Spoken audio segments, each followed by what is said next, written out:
This is The Gorge. This is a podcast where my friend Sara and I gorge ourselves on overanalyzing a game or a game-related topic.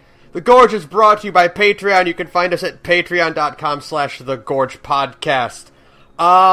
Sara, what are we talking about this week? I don't actually know what we're talking about this week, Benjamin. What are we talking about this week? We are taking a break from our usual, in-depth, super serious discussion stuff that we are known to have, our great philosophical, discussions. About how Gaius is King Mickey. We're gonna take it easy this week, and we're just gonna look at some cartoon characters. Okay. Some mascots. Oh boy. Some, there've been some good, there've been some bad. Oh boy. You know how much I love mascot characters. So, I created a folder of over 30 images. Oh boy.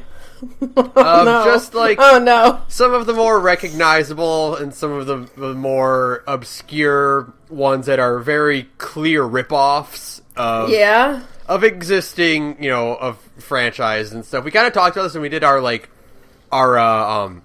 pre-internet culture discussion. Right. Where we talked about how, there are certain mascot characters that were, made to, make fun of, Mario and Sonic, and it's right. Really? Yeah. You didn't try that hard, you just kind of made, it's like a cartoon boy, and that was kind of it, yeah. There's a lot of, really weird mascot. I've been drinking in preparation for this, so, yeah, because I kind of knew this was happening, but I also kind of hate it, but, but hey, it's fine. No, it'll be fun. It'll be fun. I love terrible cartoon characters. This, I'm going to put this in the description. Yep. It'll be the link for the folder that all the images are stored in so that you can kind of follow along. If you are listening to this on iTunes, then, I don't know, wait until you can get home to do it, or just, we'll say their names, so, if you are familiar with video games, you'll know who they are. Right. But yeah, this is just a fun April Fool's episode of us just goofing off. Shit-talking mascots, which is my favorite. So, go ahead and open that folder, and go ahead and open up the first image in it. Oh, it's a Mario. It's a Mario. The most recognizable. Yeah, he's the OG, he's Mr. Video Game. Right, the video game man. Yeah. It's really interesting. Mario's whole design is based entirely off of graphical imitations for the NES. Actually, for the old arcade machine, because, obviously, arcade, Mario first showed up in the old Donkey Kong arcade game, and he had his design there, too, so that's really where it kind of started, was the limitations, not even of the NES, but of the machine, the old cabinet. The hat was so that they didn't have to animate hair, right? The mustache and big nose to denote his face, the overalls to show where his arms are, the gloves for show where his hands are. Yeah, all of that. It's funny how the most iconic mascot design in video games kind of happened because of technical limitations. It had nothing to do with what was good design at the time. It was all just, we need to make this character recognizable on a screen with old 8-bit graphics. I think it's neat. Yeah, and it's kind of the same thing with, you think about, Mickey Mouse, or old cartoon characters wear the white gloves because, you needed to denote where their hands were. Right, yeah, and, it's funny, what it was during, the Odyssey launch window where Nintendo was like, Mario is a 26-year-old man. I'm like, fuck you! Don't lie to me, Nintendo! No, but if you take the mustache off... he looks like a baby, but still, are you telling me... He does look 26. Are you telling me that Mario is like my hipster younger brother who grew a mustache just because he thought it'd be stupid funny? Really? Yeah. Oh yeah. Mario drinks craft beer exclusively. I hate it. Also, I hate that in this image you've linked me, Mario's eyebrows and mustache are a different color than his hair. Yeah, I never understood why that was, but yeah, he always had like brown hair and then like a black mustache and eyebrows. I've never. Yeah. Does Mario dye his hair?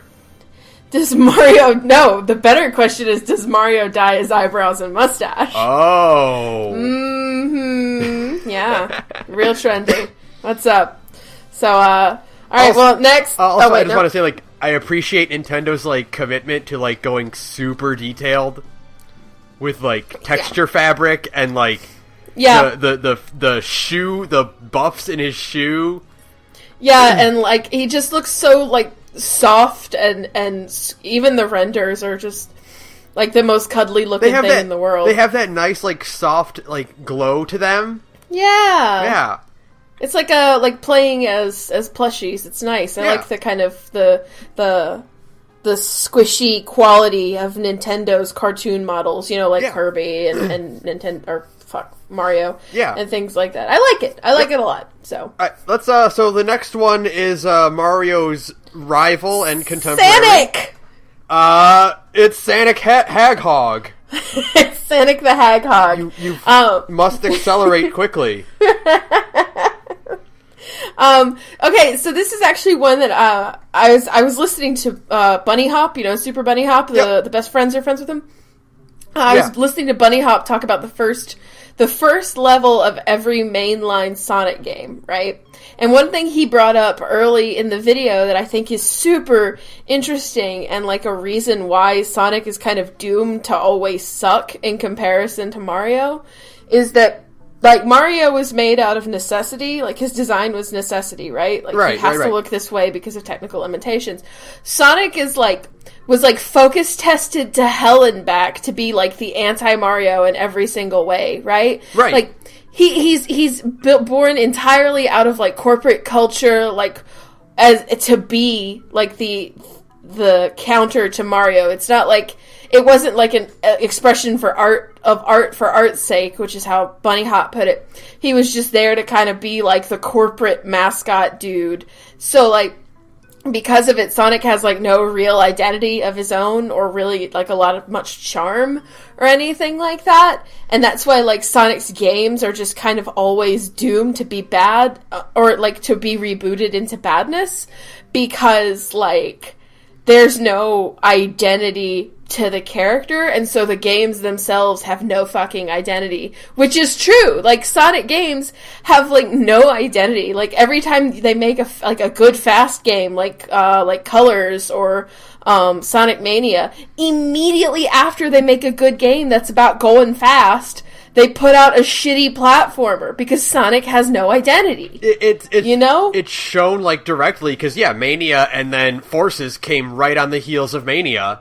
Yeah. And it's very clear which one is the better game, and it's the one that was made by a much smaller team.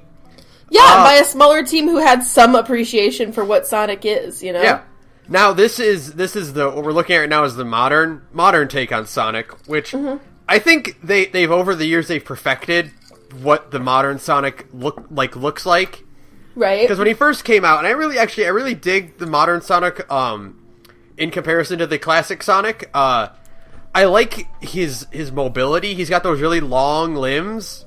Yeah. And a really small body, which means like he's got a lot of like dynamic like posability to him. That's one of the things I appreciate about like all of the Sonic characters, especially the modern ones, is that they're all designed so that they can like move freely, and it's like appreciated to me. Yeah, because it does definitely, like, Sonic's design is, I mean, focus tested to hell and back as it is, it's still, like, good, because it does kind of create the illusion of, like, a character who's meant to be a speedster. Yeah.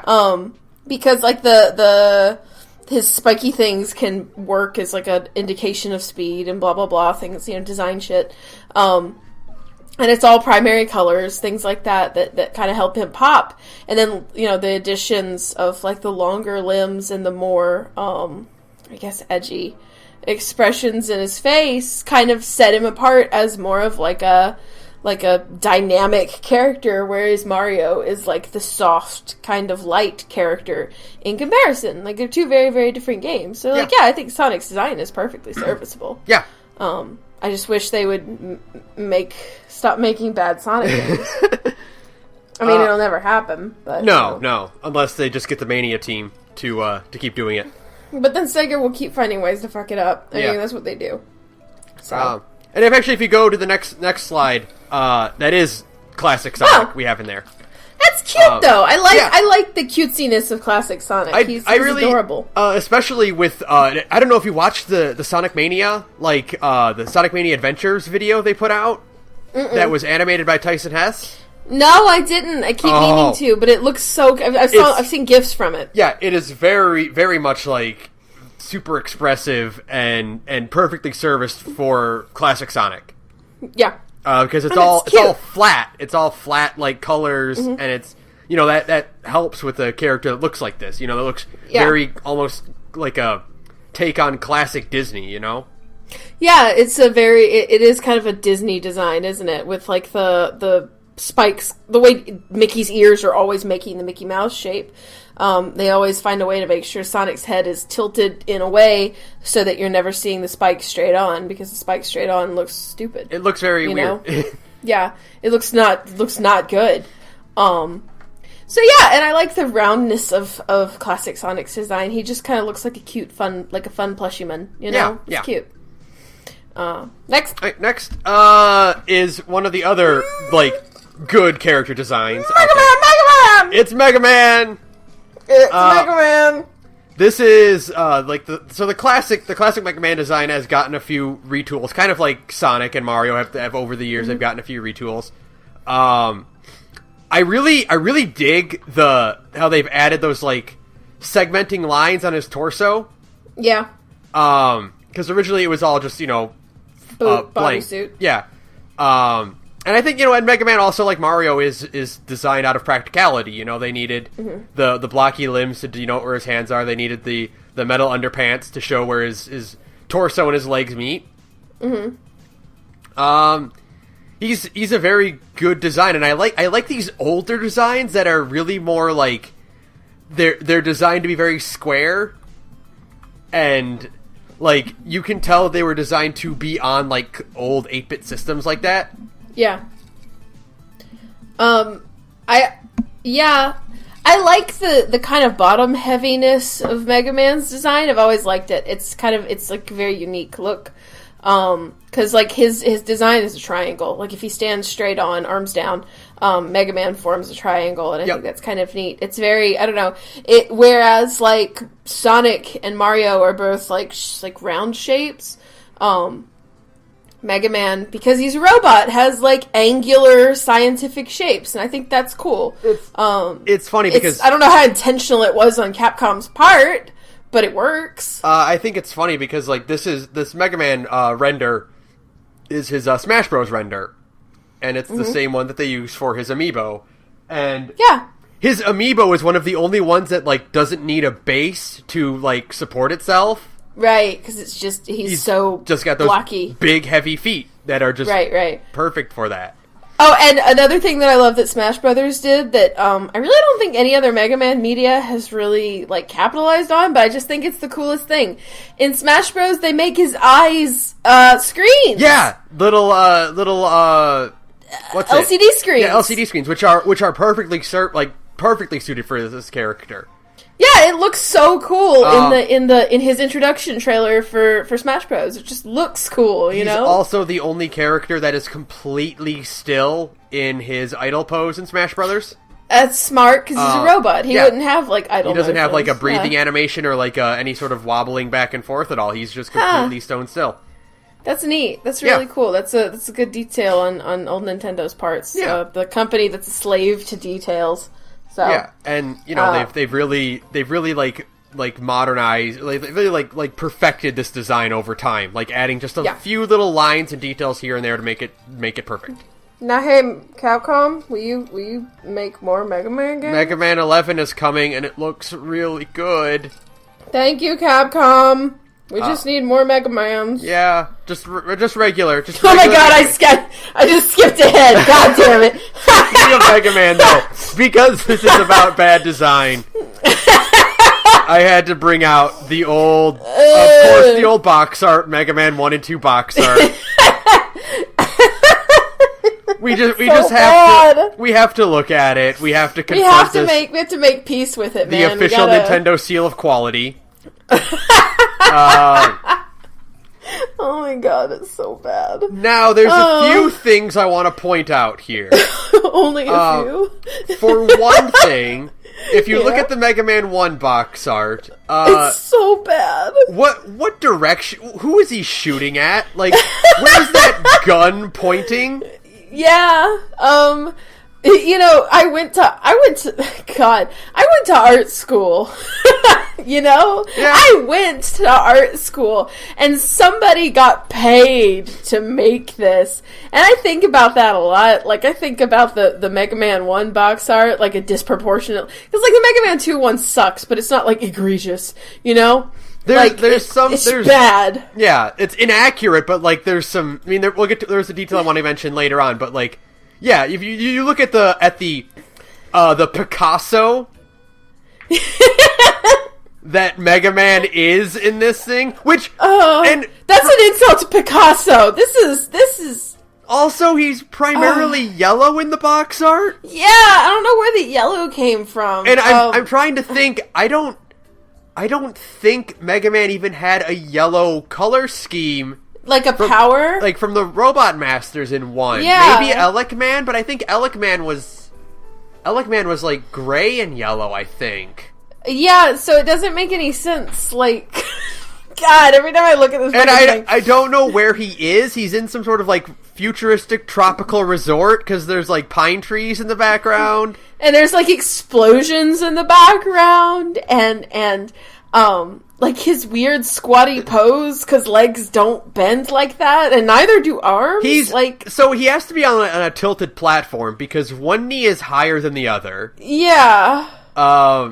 And I don't know what's going on with his arms. I don't know what kind of perspective that foreshortening of his arm is in.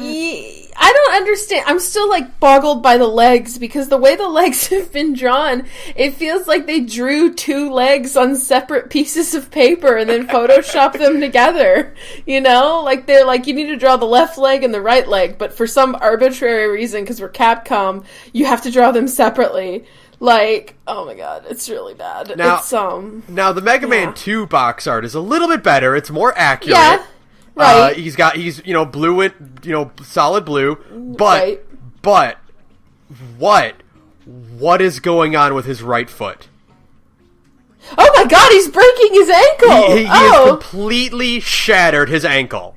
Oh my god, yeah, I've never noticed that about this box art in all of the years I've seen it. It is completely flopping around. He's just running around on a broken foot. Yeah, that's really something. Man, I really want to like be in the room with like the Capcom the Capcom America execs who were like, I've seen like the original like Keiji Inafune art for like Mega Man 1 and 2. I've put it on t-shirts.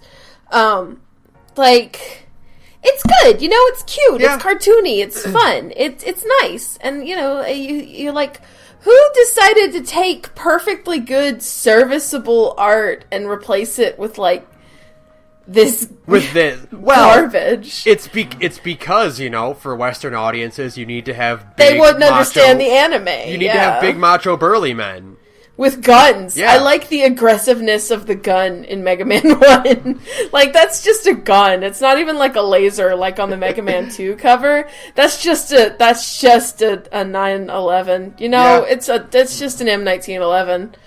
Like I also would want to point out that Dr. Light is the one ordering I was the Robot Master to that's attack not Mega Wily. Man. That's not Wily, that's Light. Yeah. That's Man, 80s video games are stupid. They should bring back the visor though on the helmet. Yeah, you've got a T-shirt now. I'm actually wearing the Mega Man 10 T-shirt you got me. Yeah. Hell yeah, that's awesome. Yeah. I'm glad that that Capcom eventually embraced and, like, acknowledged their shitty box art cover and just kind of ran with it. Like, I kind of love it, you know? Yeah. Okay, next. Next is Sony's answer to Mario and Sonic. Oh, the short-lived answer. Sony, who was like, we're not doing mascots, and then they tried like 4 different mascots. They tried several mascots. Oh, Sony. You shouldn't even try. Now, he's got a perfectly serviceable design, Crash Bandicoot does. Sure. He is very much harkening off of the take an obscure animal and add some sort of, like, intense sound effect name to him. Right. And give him some big shoes and gloves and some crazy eyes, and there's your mascot. That's you got your fucking mascot. I like how aggressively Naughty Dog, even in 2018, Crash Bandicoot is still, like, really Naughty Dog, and by that I mean his like, fingerless gloves. I know that's, like, a really weird thing to say, but, like, all of Naughty Dog's characters, like Crash and Jack and Nathan Drake, are all, like, this is so weird to eat. I don't even know how to articulate this, but, like, they all have that weird beaten, like, dudes in, like, old leather outfits kind of thing going on. Crash is one step away from having, like, a Henley and a scarf. Yes! He is, because he's wearing, like, the cool dude roll-up pants, and he's got on a pair of fucking, Chuck Taylor high-top all-stars, and he's got leather, badass, like, fingerless gloves, just like Nathan Drake. Like, all Naughty Dog characters is the same. Now, I think Crash is one of the few exceptions to the just take an animal and make it extreme, where, like, it actually worked out, for one thing, because the Crash Bandicoot games were good. Yeah. And the other thing is that he's not, like, overly designed. He's not, like, extreme. He's more like a Tasmanian devil kind of character, where he's just kind of crazy. He's just an animal wearing pants. Yeah, he is, and he has, like, a cool mohawk. I love Crash's design. Also, he doesn't talk. I love that. Yeah. If they ever gave Crash Bandicoot a voice, I wouldn't know what to fucking do with myself. Well, then don't play the Skylanders games. I will, that's fine. I never intended to. Because they gave Crash a voice in the Skylanders games. Oh, no. Why would you do that? No. That's like when they gave Pikachu a voice. Yeah. Ugh. Have you ever seen that clip? This is off topic, but whatever. And I'm sure Pikachu is in this list. But you ever seen that clip of, like, people, like, in an audience watching that Pokemon movie where they gave Pikachu a voice? Yes! And the whole audience is like, what the fuck? That's how I feel about if Crash spoke. It would be, like, an intensely, like, what the fuck moment. It was very weird. No, let's never give Crash Bandicoot a voice. Next! Well, actually, next is, speaking of bad designs... Oh, no! What did they do to you? Crash got a few redesigns. No! Are there a bunch of... Oh, no! What did they do to him? They got rid he of didn't deserve this! They got rid of his gloves and gave him tribal tats. No! My boy! My crazy, crazy boy! What have they done to you? It's really not good. It's really... Wow. Going back and forth between these two is aggressively bad. Like... tribal tattoos is, The tribal tats and the different shoes, and, like, they got rid of, like, how normally Crash is basically just a triangle. Yeah, like, he's like a box. Like, he's all the same proportions up and down, but Crash is supposed to be like a fucking, like an inverted... If Mega Man is your standard triangle, like a pyramid, you know, then Crash Bandicoot is an inverted triangle, where he's broad on top and he narrows out at the bottom. Yeah. Because his ears are supposed to be big, and his head is supposed to be big, and then it narrows down into, like, a little teeny tiny scrawny body and, like, normal-sized legs. So Crash is an inverted triangle. This is just fucking this is bad. Not good. This is bad. This is what happened. From? This is from one of the non-Naughty Dog games, when, like, his rights got, like, distributed to, like, I think, like, Universal or whatever. Yeah, it was Universal. I didn't know that, because after Naughty Dog decided to bail on the Crash Bandicoot franchise, technically... Sony still owned the rights, and so they sold him off to Universal, who... Did you know Universal used to make games? Yeah, it was very short-lived. Yeah. That's so bad. My poor boy. My poor boy. Yeah, at least he's back, he's back in his old form now. I want to play the new ones. Yeah. The Dark Souls version. Yeah, I want to play Dark Souls 4. Yeah. Okay, next. Next. Oh, hey, somebody I know. This is an actual mascot character. Like, this is a merchandise-driven character specific to one franchise. This is Teddy. Teddy from P4, and I skipped ahead I saw Morgana too, so we're gonna lump these two into the same conversation. Yep.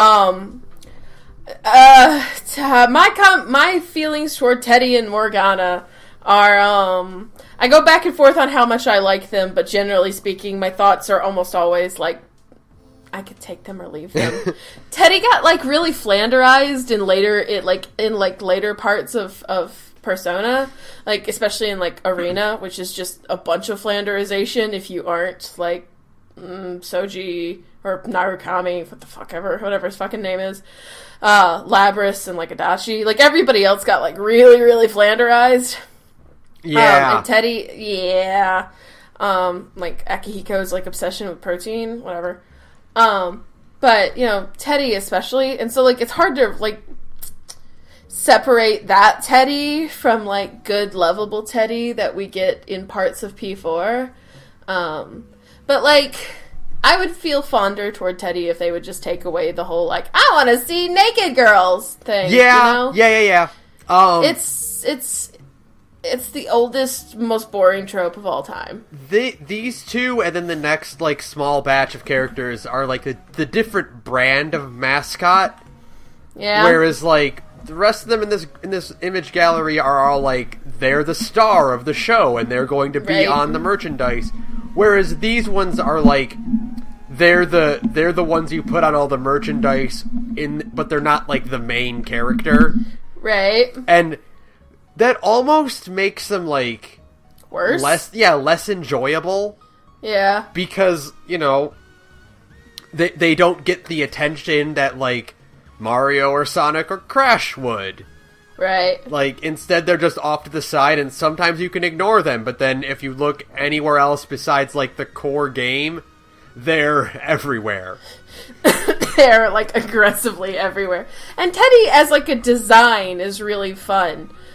Shadow Teddy is, like, the best, because it's like, oh, look at this cute little fucking bear. Oh, my God! Yeah. You know? And Flat Teddy should be the mascot for Persona 4. Flat Teddy's the best thing to happen to Teddy. Flat Teddy should have been the mascot for P4. God, fucking Flat Teddy. See, and then when I remember things like Flat Teddy, I go like, oh, I love Teddy. And then I remember all the other stuff. I'm like, oh, right. And also, Teddy looked his best in the anime, which was one of the things the anime did actually right. Was not Teddy, animating his... Yeah. Yeah, make Teddy look way cuter. He's really, really cute. I kind of like... I don't know.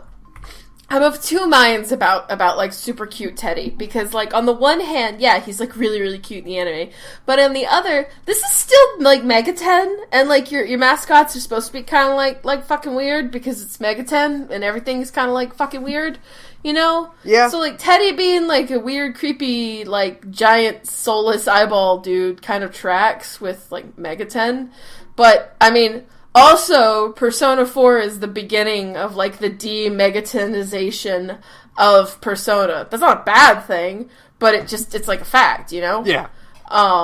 So, like, it kind of makes sense that the anime was like, let's make him cuter and softer, you know what I mean? Yeah. And then we got Morgana, and, Morgana.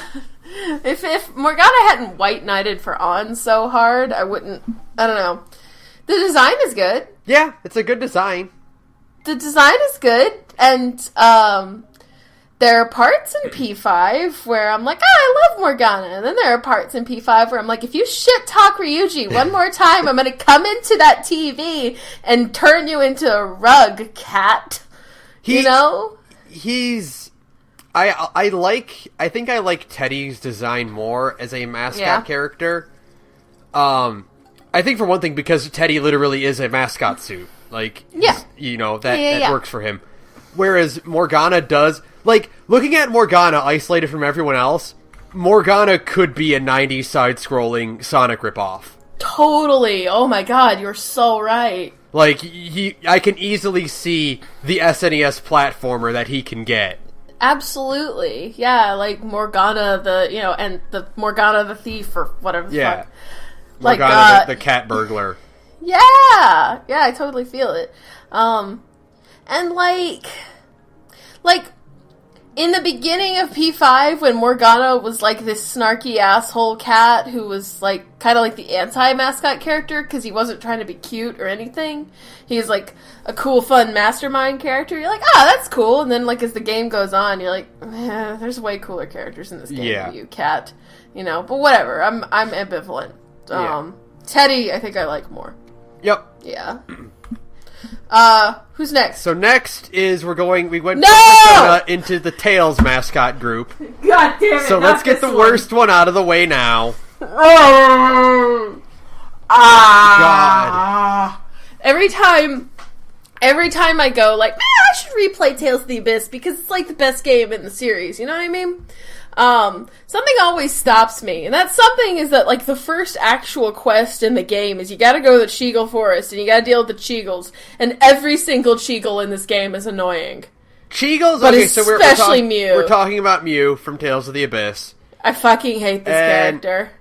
Mew's not even... The Cheegles don't even have a good design.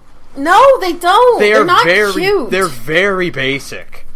They're just basic. It's a big head with a little body, and they have little poofy ears, and like that's it. That's like the easy mode of mascot design. You know what I mean? You didn't try it all. Cheegles look like what like fans think new Pokemon look like. You're right. Mew looks like a fake Pokemon. You're totally right. Like this thing should have 2 more evolutions. Yeah. And it's like, maybe if Mew didn't have the most irritating goddamn voice in any English dub I've ever heard, because I don't think I've ever heard Mew's Japanese voice, or if I have, I can't remember it It's right now. Probably either worse or, like, really, really good. It's either it's awful, or the lady who voices Chopper and Pikachu does the voice for Mew. That's it. Like, and also Morgana is voiced by, Chopper and Pikachu. Like, that lady is like, like, if you need a really well-voiced mascot character in your fucking weeb property, you go get whatever that lady's name is. And so, but, like, Mew's English voice is like, I don't, like, have words to, all I can say is, and you hear it every time you have to use the Sorcerer's Ring. It's awful. And it's like the most high-pitched... It's like, I get, like, tonal dissonance, you know what I mean? Like a lot of games do a good job with, like, tonal dissonance, you know? Where it's like, here's a bunch of cute shit. Here's a bunch of horrible stuff happening to that cute shit. Like, Madoka has made a fucking franchise off of it.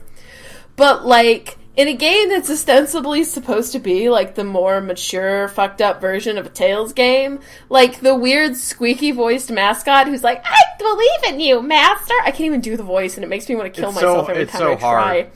I can't get that high-pitched, I'm sorry. Anyways, to have that character be like, I believe in you, master, is like, that's a tonal whiplash that could break your neck, you know? It's so jarring. Bad. It's bad. He doesn't fit. It's bad. He doesn't. No. I don't like this design. If Mew didn't speak, like if Mew was like a Pokemon where he just made Mew noises like the whole game, I might like Mew more. You know what I mean? Oh yeah, I would like Mew way more if he didn't talk. Yeah, but unfortunately he talks, and it's like the worst. At least it's not a fucking like I want to see naked girls mascot character. You know what I mean? It's the only thing we got going for it. And if the next one on this list is Bienfu, I'm fucking done with the podcast. No, Bienfu is not the next one. Okay. The next one's actually the best Tails mascot character. Thank God, because Repeat is the best fucking...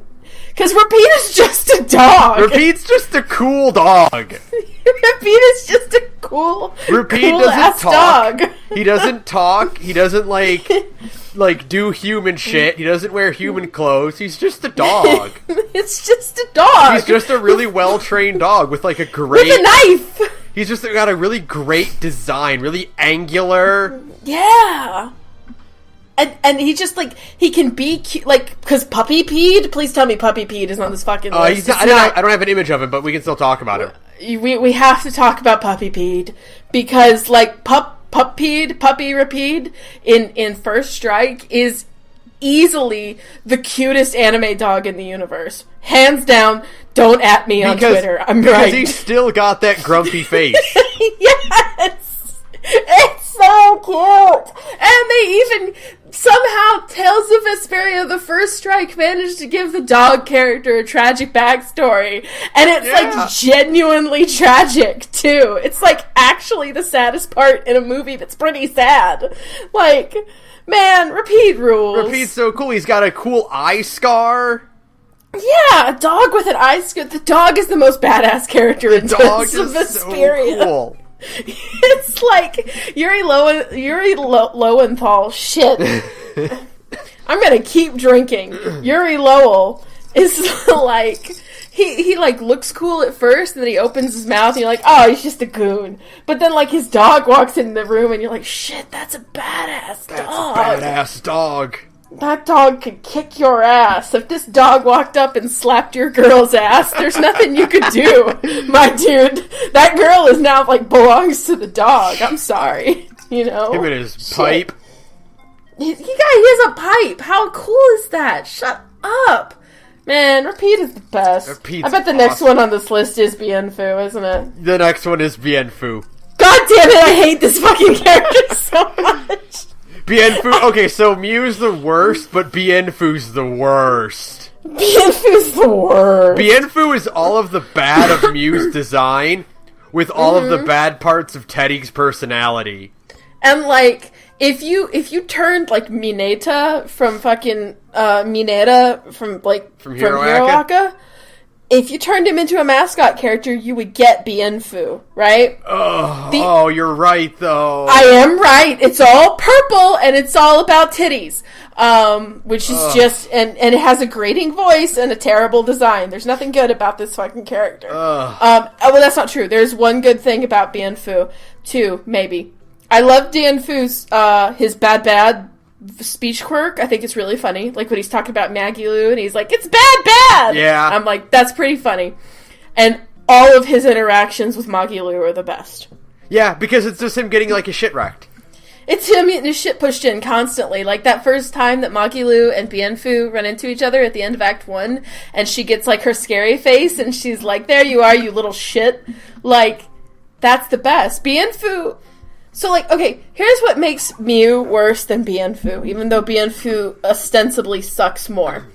Bienfu fits the tone of Tales of Berseria, right? Yeah. Because, like, everybody in Tales of Berseria is, like, a shitty fuck-up, and, like, none of them do good things. So even though Bienfu, like, sucks, it still works because, like, everybody in Berseria sucks, you know? Yeah. But not... No, Mew doesn't work like that. Mew is like everybody else at Abyss is like they've all got like fucked up shit going on. Here's Mew being like, I'm so cute. Mew is like if Kirby showed up in like Game of Thrones. Yeah, that's about right. Bienfu still sucks though. Yeah. Yeah, Bienfu's still awful. No. He's bad. Yeah. Next. All right, next is we're going into. I don't know who this is. We're going into the bad mascots territory now. So like the rest of this is all kind of like dispersed between like good and bad and in between designs. I don't know who this is. This is Ty the Tasmanian Tiger. I still don't know who this is. Yeah. Oh boy. So if you don't remember who Ty the Tasmanian Tiger is, there was a commercial where Ty would walk into the ER or like the ER ward of a hospital, and there were like hints of Crash and Mario and Sonic all bandaged up and scared for their lives of Ty the Tasmanian Tiger. Oh no. No.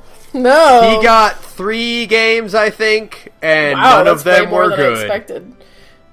As you can see, he has a boomerang gimmick.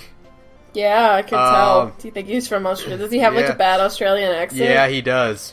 Hell yeah, he does. I have played one Ty the Tasmanian Tiger game. You're a worse person for it. It's not a good game. No, it's not. It's not a good design. Design? This design, this is official art, by the way, but doesn't this look like fan art? It does look like bad furry fan art. Yeah. Like this is my, you know what this looks like? It looks like somebody's bad Sonic for something. Yeah. It does. It does. Look at how stiff he is, you know? Mm-hmm. Like, his torso is, like, completely straight, his arms are straight out, his head's kind of tilted at, like, that weird 3/4 that, like, everyone can draw. But, like, his mouth is, like, way off to the side. His mouth is, like, really freaking me out. If you spend more than 30 seconds looking at this character's mouth, and you've had a few drinks, you start to feel like you're going crazy. Like, something's just, like, fundamentally wrong. This, like, non-Euclidean geometry at this point. Like, the world has stopped making sense. Mouths don't work that way. Yeah, and that's also the Sonic problem, where, like, Sonic characters have their mouths in, like, the sides of their faces now. Yeah, but, like, it's really... everybody's got that DreamWorks smirk going on. It's really egregious here, though. And, like, his eyes are all one visor, like Sonic. Yeah, I hate it. But at least Sonic... Also, he has the fucking the Super Saiyan 3 eyebrows, and I hate it. Oh my god, he does! He's got that solid ridge. It's just a big knotted ridge of fucking forehead. I hate it. Yeah, this sucks. What's next? Who the fuck is this? This is Sega's answer to themselves. This is... Sega, you suck. Why did the Dreamcast fail? I don't know. This is Rystar. Who? Rystar. He is from the Sega Genesis game Rystar, made by Sonic Team. The idea behind it was, what if Sonic was slow? Okay, so the idea is that originally Sonic was going to be a bunny, because rabbits are fast. Right. And the idea would be that he can use his ears to grapple onto things. Okay. Well, that didn't quite work, and so they kind of phased that out eventually when he became a hedgehog, but they still like the idea of, like, grappling. So what Rystar does is Rystar can stretch his arms out, and he can grab onto, like ledges and, like, hooks and stuff, and... How does that fit with a star gimmick? Because he's like a shooting star, because he rockets himself forward. Okay. So, you know, he's got... and his game is actually pretty good. It's on the Sega Genesis... It's on the Sonic Collection... any sort of, like, Sonic collection. It's like Sega is even admitting that he's, like, a Sonic. Oh, yeah, he's totally harping off Sonic. Like, he's got the sneakers and the gloves and everything. Yep. Unfortunately, only had one game, which sucked, because it was actually a pretty good platforming game with, like, a fun little gimmick, because, you know, swinging and, like, grappling and stuff. And Ty the Tasmanian Tiger got 3. Yeah, but, wow. Yeah, so that's... He's... I don't like it. He's very unsettling because he's got that, like, early 90s style to him. It's just weird that, like, it kind of feels like, if you look at it, it's like a parasite. Like there was, like, a creature in, like, Soniclandia, right? And it was on, like, an all-black circle. And then, like a star fell from space, and like a fucking face hugger from Alien, it latched itself on to this little black roundman, and it took control. And so that is what Rystar is. It's like a horrible parasite that's, like, piloting this body, because its face is so separate from its, like, figure. It creeps me out, and I don't like it. The anatomy of Rystar is very unsettling. You're right, if you think about it for more than a few minutes. He's, like, trying to be a Pac-Man, but, like, because he has that two separate parts to him, it's very upsetting. It's weird. It's a little Lovecraftian. So we need to move on. We need to move on. No, we don't. No, God damn it. Go back. Go back. Motherfucker. All right, so I'm not talking about Bubsy for more than 15 seconds. We have to confront Bubsy the Bobcat. I don't want to confront Bubsy the Bobcat. I refuse. No. So, like how we talked about how, like, Crash is the most successful iteration of the take your edgy, obscure animal. Mm-hmm. Bubsy is the worst. I hate this. I hate this Bubsy design. The Bobcat. I hate those games. Everything about Bubsy the Bobcat is wrong. Yeah, I hate the smugness of the Bubsy the Bobcat fucking advertising. Like they think they're some hot shit when they've never made a good game ever. And if somebody @s me on Twitter and says, like, Bubsy 1 was good, I'm going to come to your house and burn it down. None of the Bubsy games were good.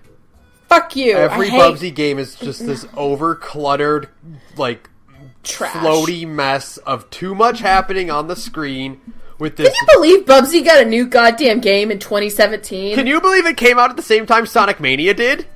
Can you believe that, like, fucking Swery can't get his Good Life funded, like, for shit, but fucking Bubsy gets a new video game in 2017? PT, fucking Silent Hills got canceled, and Bubsy gets a goddamn game in 2017. This is the worst possible timeline. This is, like, the darkest version of reality, where, like, Donald Trump is president, and Bubsy got a new game in 2017, but fucking, we're never gonna get the ending for Metal Gear Solid 5, and Silent Hills got canceled. Fuck this shit. I hate Bubsy. Ugh. His smug aura mocks me. I want to talk about a better mascot. Can we please change the subject? Let's talk about a good mascot. You like this mascot. I do like this mascot. I had a crush on this mascot when I was 14. So I decided to filter in some good ones in between all the crap, just so we could have like Thank a break. God. So let's talk about Jak and Daxter, which are like the Jak sequel. and Daxter are good. The sequel to Crash, basically. This is what I mean, though, about like the Naughty Dog fingerless gloves aesthetic. That's a hard thing to put into words. But you look at Jak, and you look at like fucking Crash and his fingerless leather gloves, and you're like, same guys. Yep. Jak also has the scarf that Nathan Drake would get. Nathan Drake. Yeah. Naughty Dog has a very easy to identify aesthetic. I don't mind, but you know, it's a thing. I also like the metal like armor that Jak wears. The singular ring. Listen, we're gonna have to do a podcast about fucking Jak and Daxter because I got a lot to say about this game because like I really liked this franchise growing up. And part of it is that the design of the Jak and Daxter world is really, really solid. I love, like, it's very sharp, angular design and everything.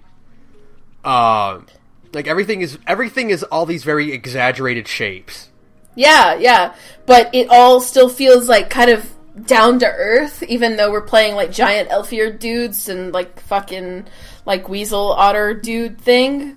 But, like, all of it still has this incredible down-to-earth nature where everything kind of feels very, like, grounded and real, and there's, like, a lot of thought and care put into, like, the Jak and Daxter worlds, even in, like, Jak 1, you know what I mean? Yeah, they did a very good job of, like, directly translating the concept art and, like, the renders into the actual game. Like, right. This era of, like, PS2 era was, like, cartoons are real now. Yeah, and I mean, Naughty Dog has always been just really, really good at translating their concept art into what you're actually seeing on screen. Because a lot of times you play a game, and you're like, this looks nothing like its concept art.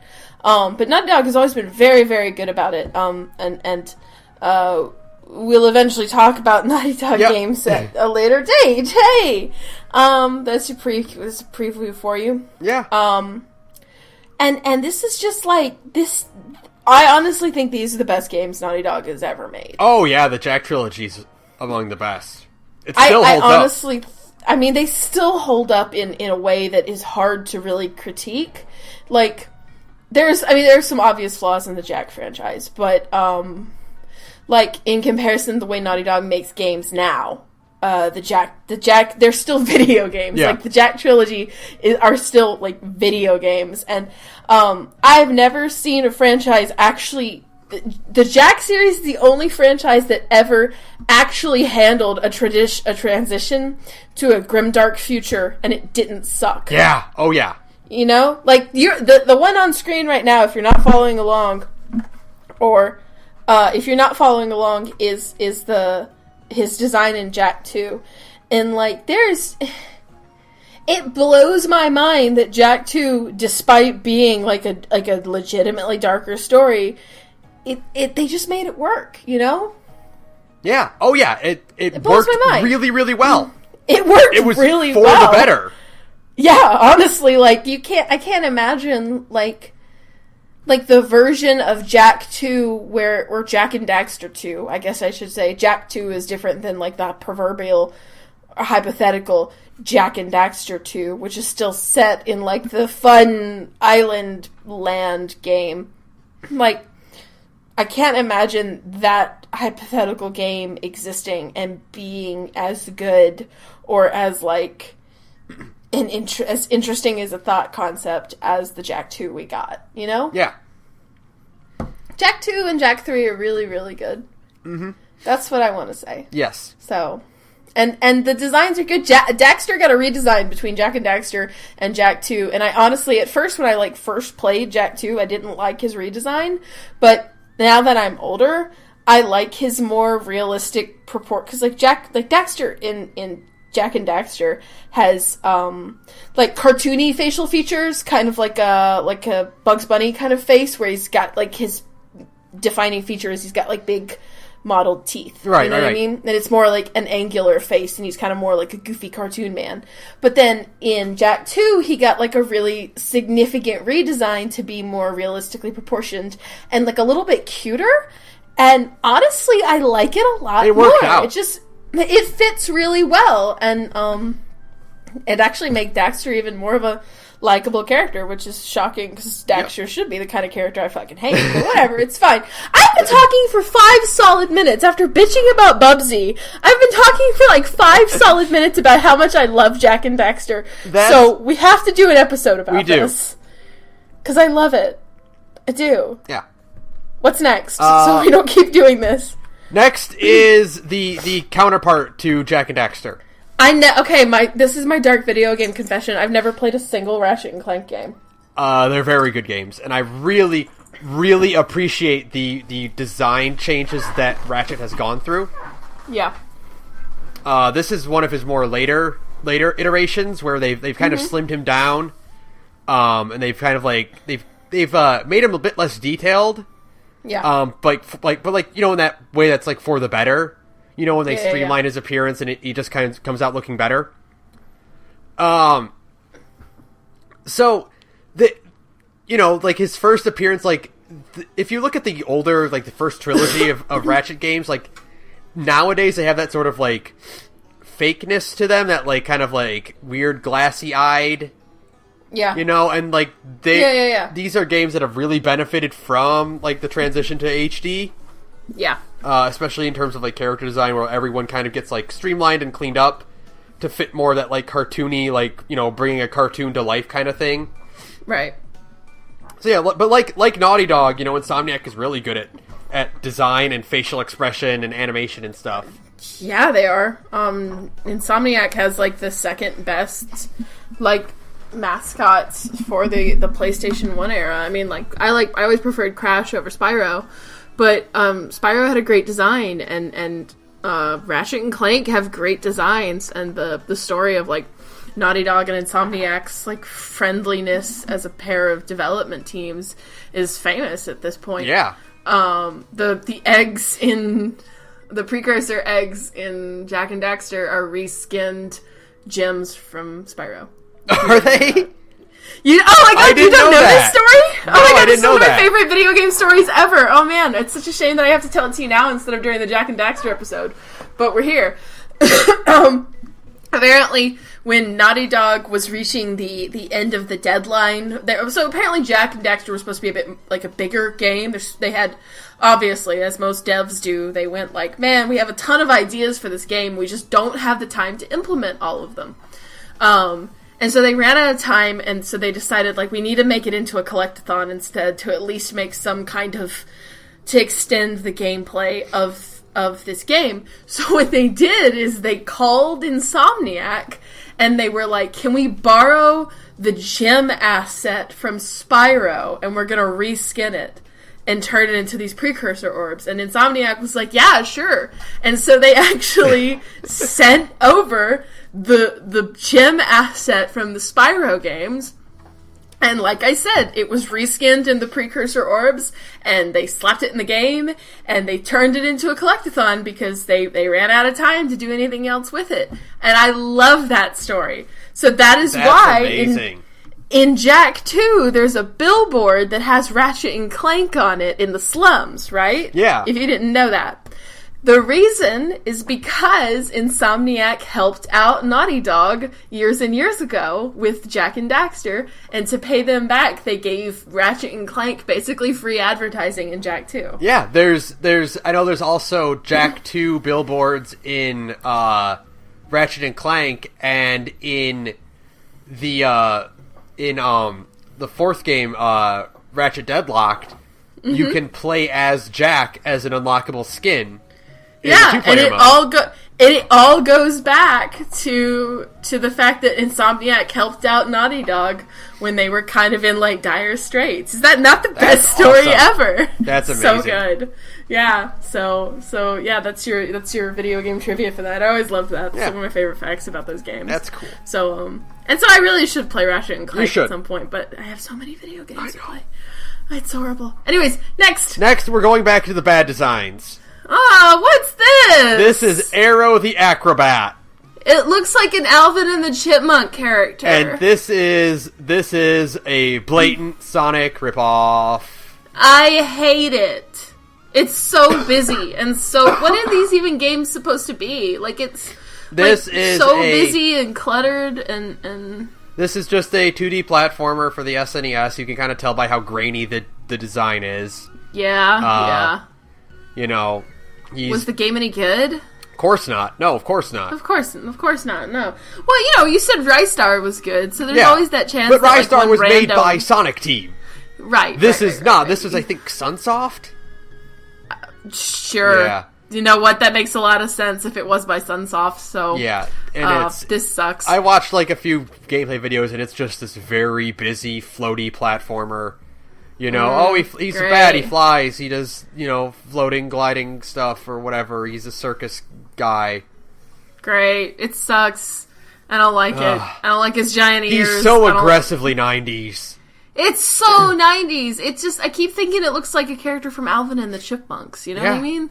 Like, there should be 2 more of this guy, and they're, like, evil versions of Alvin and the Chipmunks. He's got that thing where, like, even though this is, like, his core concept art... His proportions still look off. Yeah, it's so weird. Like, his arms still look too short in comparison to his legs. Yeah. And his head is weird. His shape is so weird. I know it's, like, concept art, so he's got his wings out, and maybe he doesn't always have his wings out or something. But it just... Having wings on your character always guarantees, like, fuck up their silhouette, unless you do it... Unless you're Blizzard and you know how to do it. But otherwise... Or the only other way to do it right is I learned that from, the Gargoyles. Yeah, you wear it like a cape. Yeah. I also saw that on Twitter. It's really cool. Yeah. But this guy does not do it right. No. So, this next. guy's bad. It's bad. Bad bat! This guy's also not the greatest. Oh, no. This is Gex. I never played a Gex. Never played Gex. I played the N64 Gex. version of Gex. All the videos I ever saw as Gex as a kid, the, like, shiny... Okay... You know how Five Nights at Freddy's kind of capitalizes on how creepy old, like, 90s era CGI models are? Yeah. Gex reminds me of that. Gex is absolutely that. Gex is, he's cut from the same cloth as, like, Bubsy and all them, where it's like, he makes the movie references. Yeah. He quotes the movie. That was a weird thing in the 90s where, like, everybody was throwing around movie references for some reason. I don't get it. All they needed to do was quote a movie, like Duke Nukem. Like, Gex is like Duke Nukem as an animal, but, like that same sort of, like, this won't get outdated. No, this will definitely hold up in 20 years when all of the kids have played, when they're replaying Gex for some godforsaken reason and they get all of these weird esoteric references. I don't get it. I mean, like, even good movies in the 90s, like Aladdin, made, like, pop culture references. And I don't... Like, Hercules, right? This is off topic, but it kind of traces back to it. But fucking Hercules was talking about, like sports endorsement deals and shit like that in and it's like a Disney movie. An okay Disney movie. Not like the best Disney movie, but like an okay one. And then Aladdin did it too. And I want to know, like, I need to know, did Disney start it? Was it like everybody was trying to be like Disney and be like, well, popular Disney movies riff on fucking pop culture references, so we have to do it too? Or is like something else going on in the 90s where everybody felt compelled? I think it was just that, like, you know, we had all, like, the 90s was like the start of like the internet, and so like information being spread like that means that like references are more commonplace because you have this everybody will get those references. I guess that just spread to stuff like Duke Nukem or to like Gex, who, you know, looking at Gex right now, like, he's just a gecko. He's just a gecko in a suit. Even if you look at like looking at like Bubsy or Arrow, like, they don't look like the animal they're based off of. Right. Like, you get the hint of them. Like, yeah, but Sonic doesn't actually look like a hedgehog, Yeah, but he's got spikes, so he has the evocation of a hedgehog. Right. But Gex is just a gecko.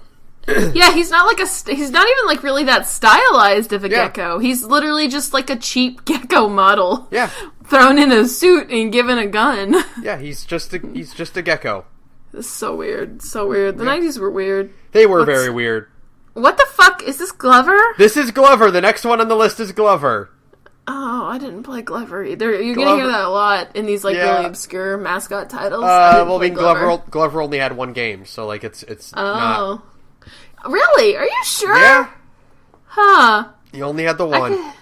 Man, that's weird. I feel like Glover was more popular than that. He was it was an interesting game, but I included him on this list because he is the white glove. You know? You're right! Oh my god! Yeah, I wanted to include him because he is the white glove that, like, all these mascot characters wear. That it really is just like boiling it down to its most basic essence is like everybody wears the white glove, so like why not just make a mascot out of the white glove? Yeah, that's wild. I didn't even think about that. It was a game that I personally enjoyed, and I would have liked to see more of them, but you know, right? It weirds me out that it only has 4 fingers. Yeah, but I mean that's your cartoon characters for you. I mean, yeah. Where would you put the 5th one if he had it? You know, give him a ding dong. Yep.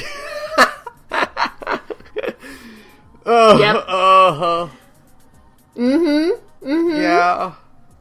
Although looking at like his proportions, like this is a man with 2 fingers and 2 thumbs. You're right. That is even weirder. That's a really fucked up hand. Yeah. I think maybe his gloves ran away because it was tired of like living on the hand of a guy with like such fucked up like hands. Like if you try to like put your hand like the way Glover would walk, like it's not possible. Either that or like he has no thumb at all. I guess that would be it. It would have to be like there's no thumb because claw. like I'm making claws with my hands right now. I wish all of you could see this right now. I'm like trying to make my hands kind of look like Glover. I would assume everyone listening is also doing the same thing. Yeah, but really, if you make your hands, like, you can't make your index finger and your pinky, like, do that. You know what I mean? Extend that far out, no. Right, but you can if you use your pinky and your thumb. Like, that is, like, extended far out enough to work as a pair of, like, arms and legs. You know? Yeah. If you got rid of your ring finger, it kind of works. Yeah, or your middle finger, you know what I mean? Yeah. Like, you could, if you got rid of your middle finger, you would have 2, and you could, like, walk it around. We're spending too much time on this. I'm overthinking this. The physics and the biology of Glover. The biology of Glover. By the way, in the game, is just a walking glove. Like, he's a glove that came to life. Like, there's nothing inside the hand. Oh, of course not. Of course not. It's weird. Soulless eyes freak me out, so we need to move on. Okay. Rayman. Of the white gloves. Yeah. Again, let's boil this down to its most basic essence. I also love the fact that Rayman exists out of necessity. Really? Yeah, because Sony had no idea how to animate this character and have to be able to see him see him entirely. Right. So they just said, "All right, no arms and legs." Yeah, looking at it, like looking at the render, it's just really like weird. It's very Uncanny Valley to just have like a render of floating arms and legs. Yeah.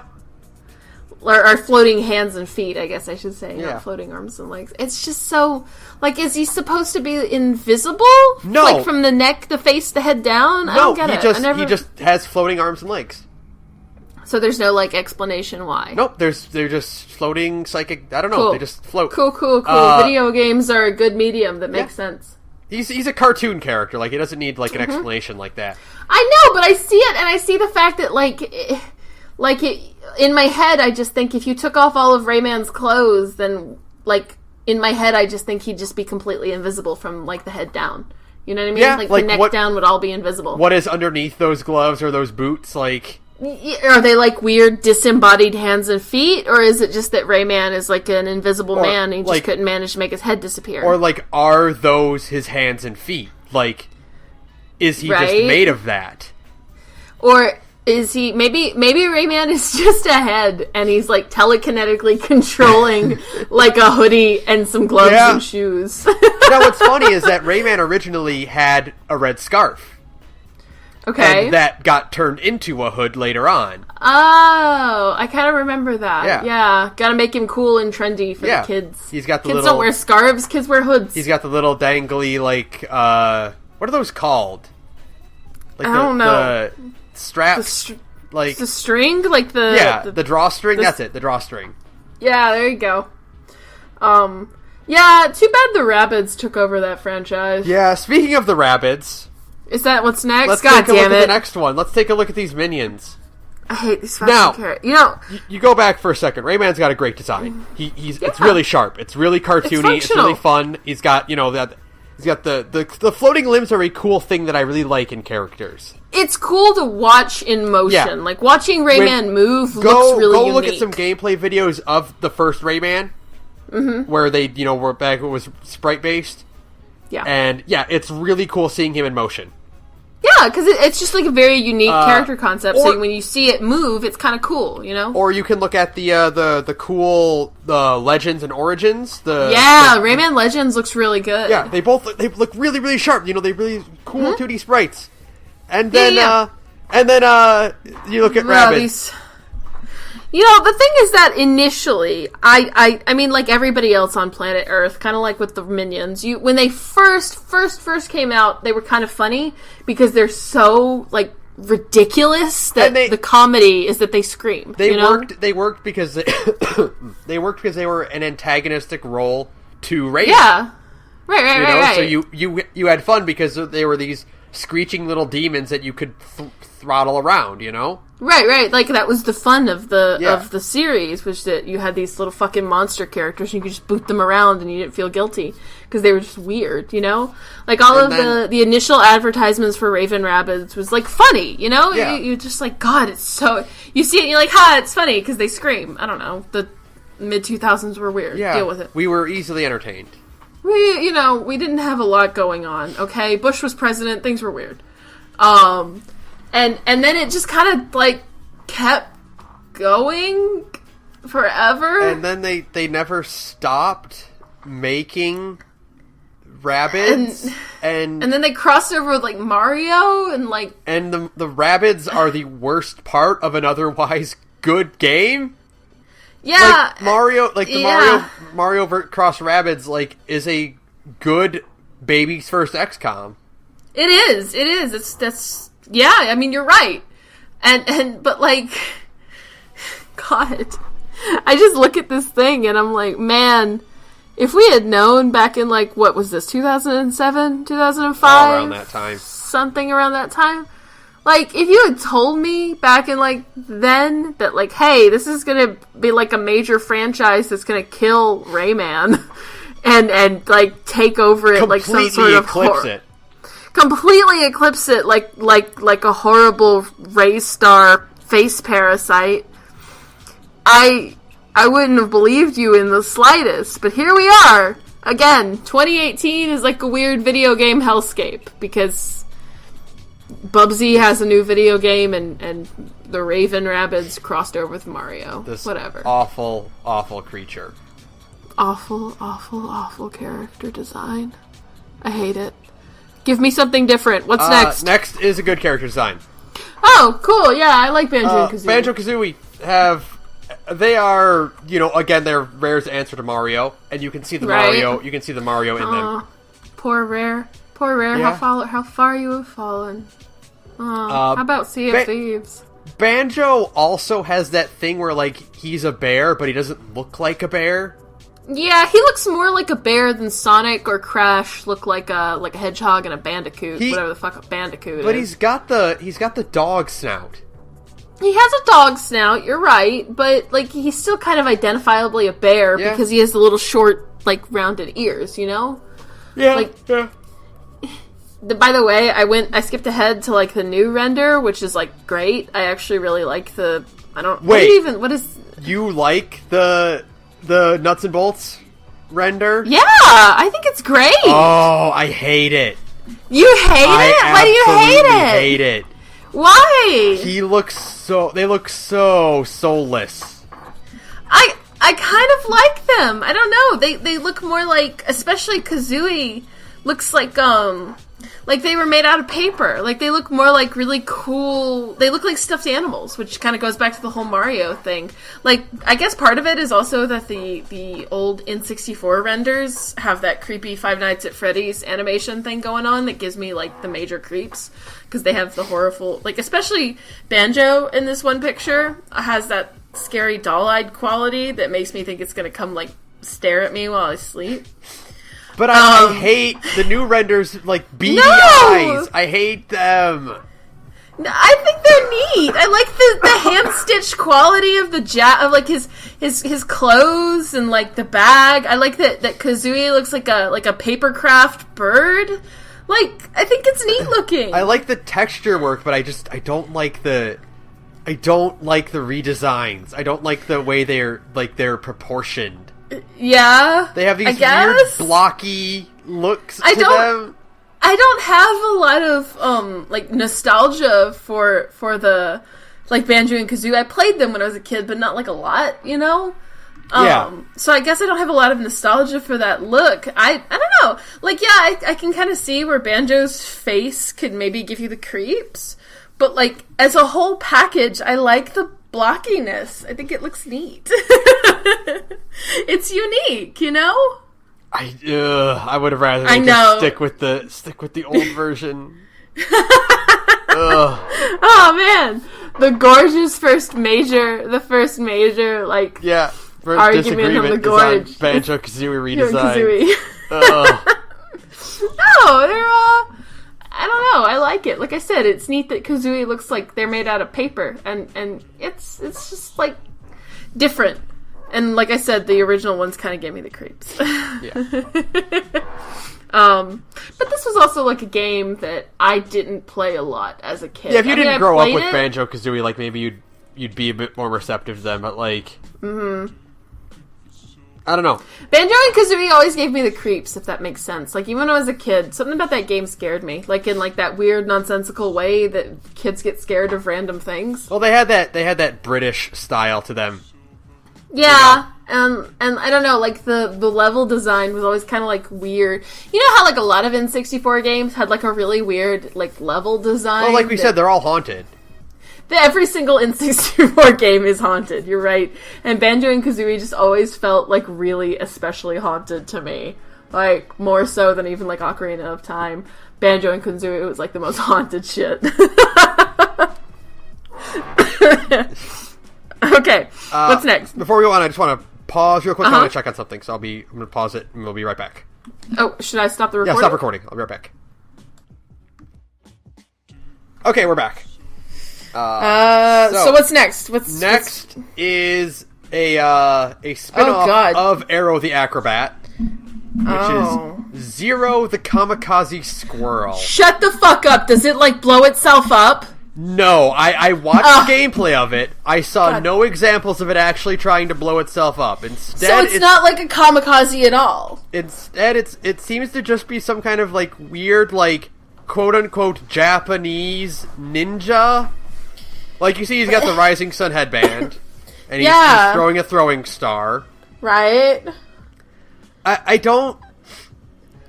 He's that, like, sort of, like...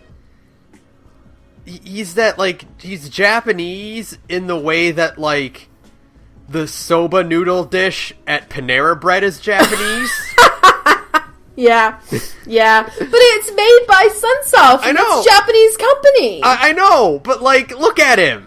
No, you're right. That's the thing. It's just, like, you know, it has no cuteness to it. The logo and the design, like his giant tail, man, it's bad. And it has the fucking gloves. You know what? Glover was right to make their character just an anthropomorphic cartoon character glove, because everybody fucking has them. You broke mascotting down to its bare essentials. You did. Every mascot has gloves, so let's just make one out of a glove. Man, this is, like, bad. Now, the worst thing is, like, Zero the Kamikaze Squirrel is a character from Arrow the Acrobat that just got his own spin-off game. Just cause? Not like anybody was asking for it, yeah. I'm sure.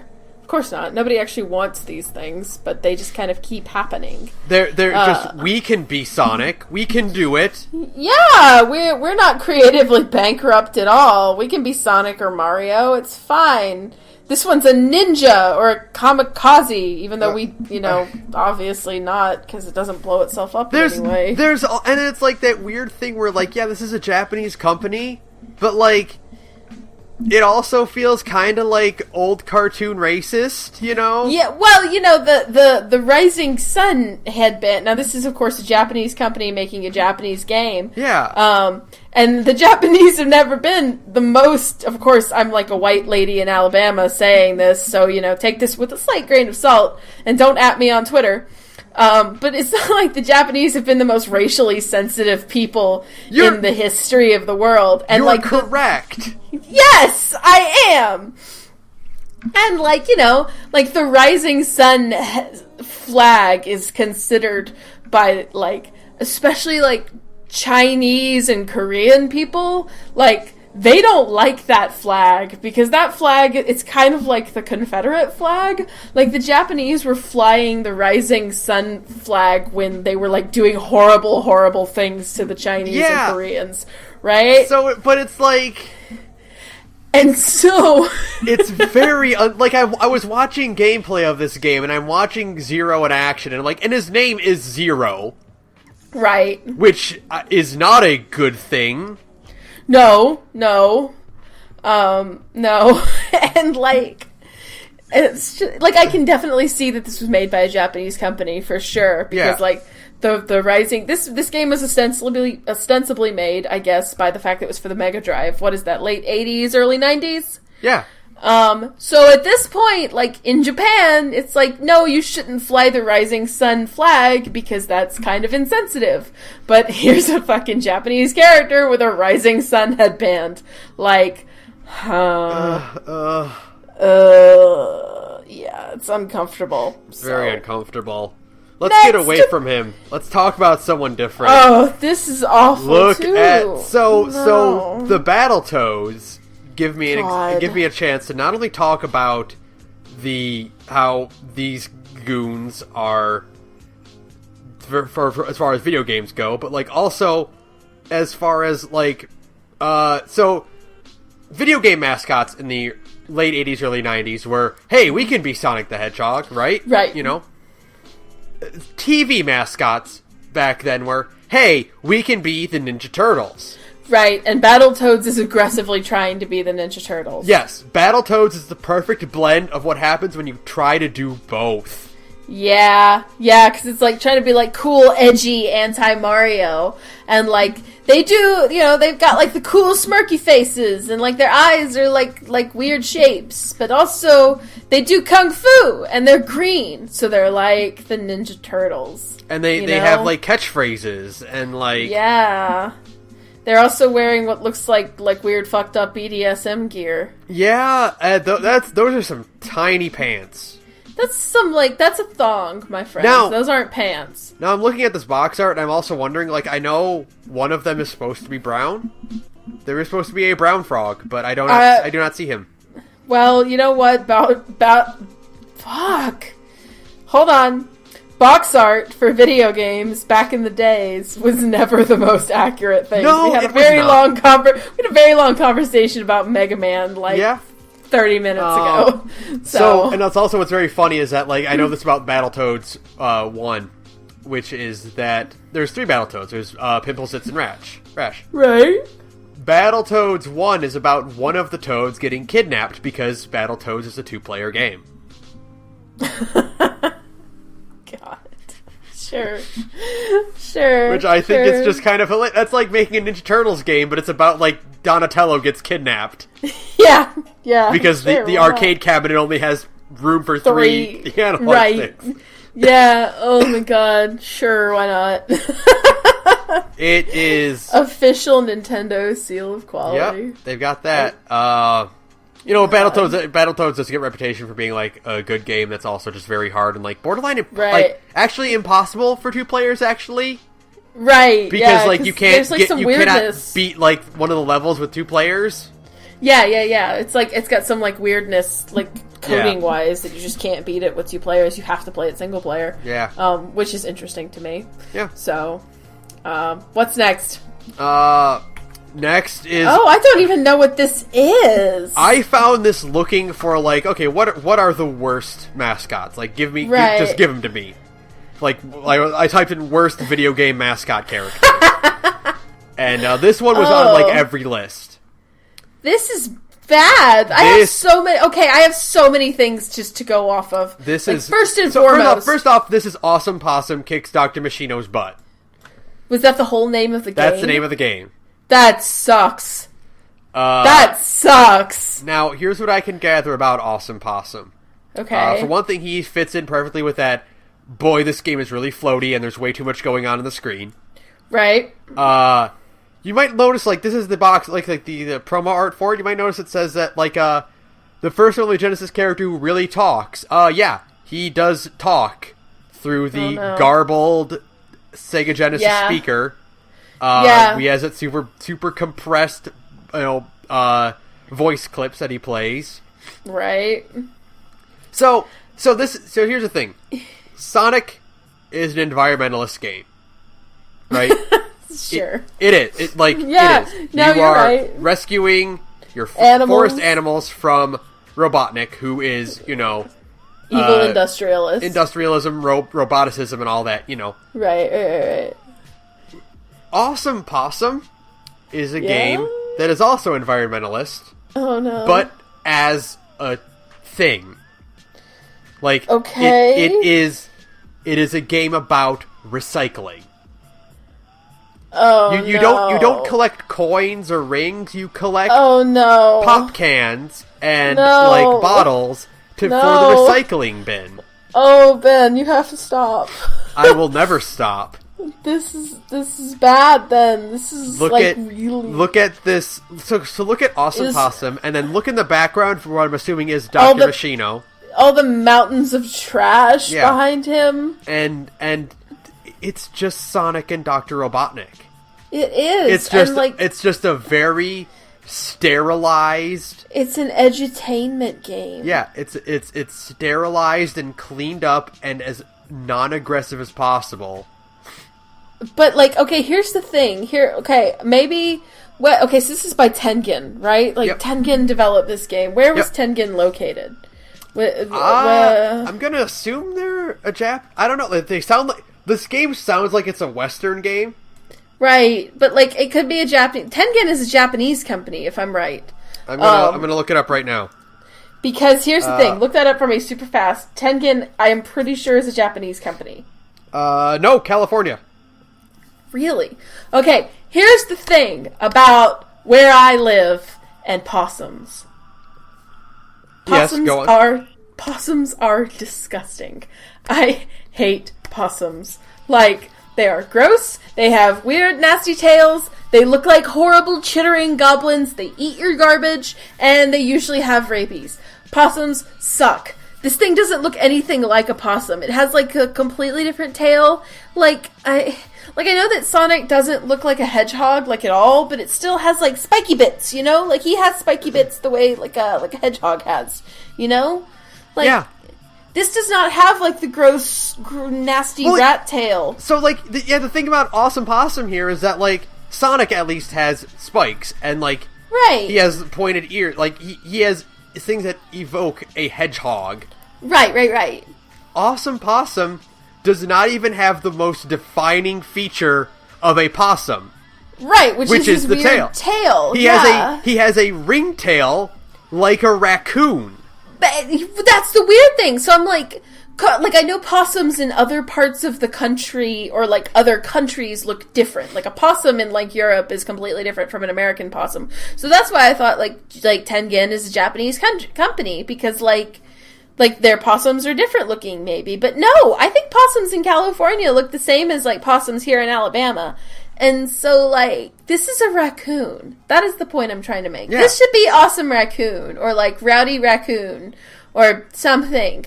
But not Awesome Possum, because that is not a possum, Benjamin. Also, why don't you take a real quick look at the rhino?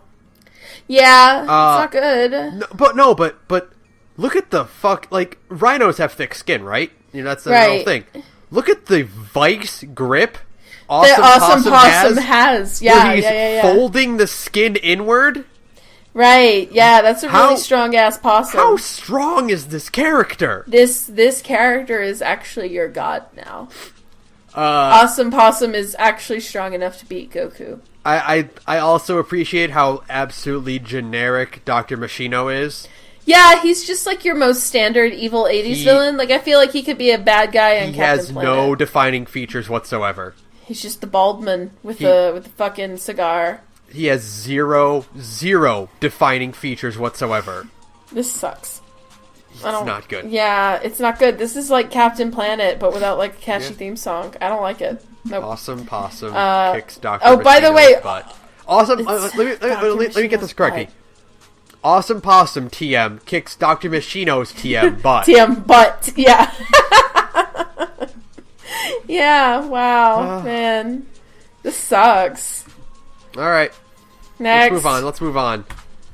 What the fuck is this? I was waiting for you to get to this one. What is this? What is this? This is Johnny Bazooka Tone. What the fuck is that? Man, the Sega Saturn sucked dick, and frankly, was bad. Frankly, Sega consoles deserve to be destroyed with all the shit I see. I want to point this out to you. I want you to understand this. This is not concept art.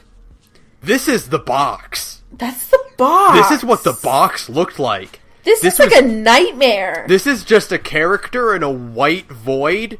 With like a bad blur filter. With a handful of logos just scattered everywhere. Yeah, what am I seeing here? There's the Sega Saturn logo, there's the other Sega Saturn logo, there's the Sega logo, there's the US Gold logo, there's the Johnny Bazooka Tone logo, and there's also the, God almighty, the official Sega seal of quality. Yep. Because you know how much that fucking counted for. And then like a random purple symbol in the bottom corner. I think that might be like an amp that's cut off because there's like buttons on the front and there's like a circle for a speaker. Oh, okay.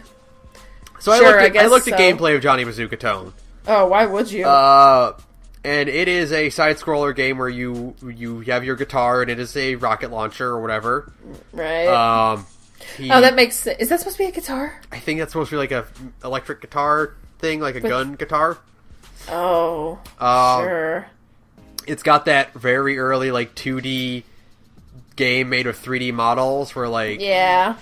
It's just, like, very unsettling almost. Yeah, like, I keep saying it, but really, Five Nights at Freddy's, say what you will about that franchise, they really did nail the unsettling aspect of late 90s CG models, you know what I mean? Yeah.